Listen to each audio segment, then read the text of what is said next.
everyone, I'm back. If you are new to my channel, my name is Kathy. I am a multi-passionate artist. I sew and I draw and I craft and I do a little dabbling and all types of different things. Today's video is going to be a drawing video. This portrait I did is of my uncle that just recently passed away. This is by far one of the hardest portraits that I have ever had to do.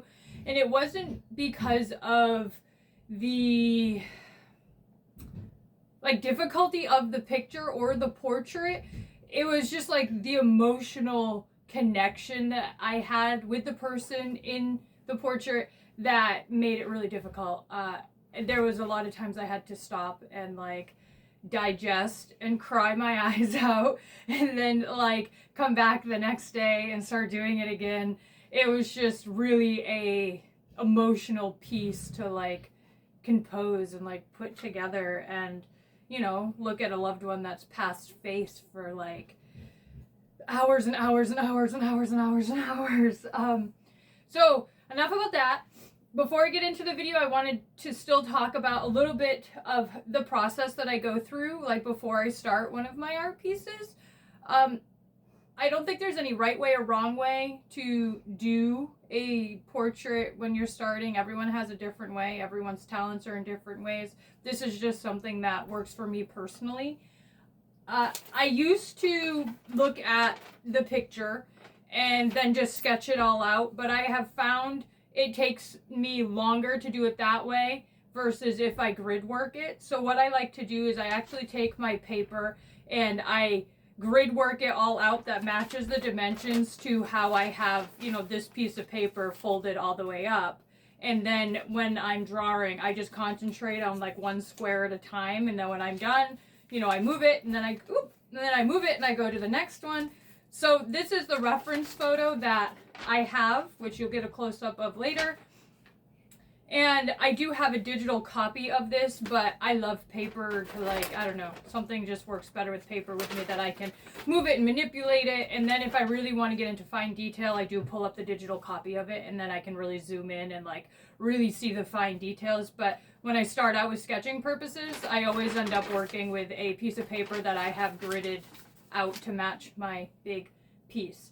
I did do something different this time than what I've normally done when I do my artwork. My husband for my birthday got me an art kit, a professional art kit. I don't know if it's pronounced Hyforny or Hifrony. Anyway, this here was by far the coolest thing I have ever checked out. I've always just been one to work with just a little bit of a pencil kit, regular number 2 pencil, erasers, never anything of professional value or grade. So this kit here is actually really, really cool. It has all charcoal pencils down here. These are charcoal colored pencils. It has your, smudgers. It has erasers. It has more smudgers. It has pencil sharpeners, charcoal, white charcoal. These are gel pens and your metallics. This is an eraser in a pencil, which is so cool. I love this thing. So it does have all this really awesome stuff to use while you're drawing.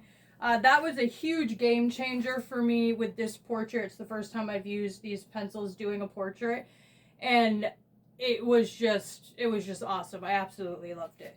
Definitely would recommend this. 10 out of 10.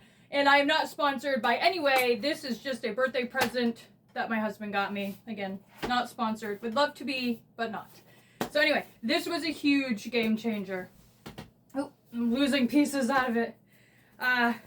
So with that being said, I hope you guys enjoy this video, and you can see the process, kind of how I go through it all. It is time-lapsed in some spots, and some spots it's not. And then at the end, we'll get to the whole grand reveal. And if you like what I'm up to and like my artwork and the crafty things I do in my sewing, go ahead and hit like, hit subscribe, and I will see you guys in the next video. Bye!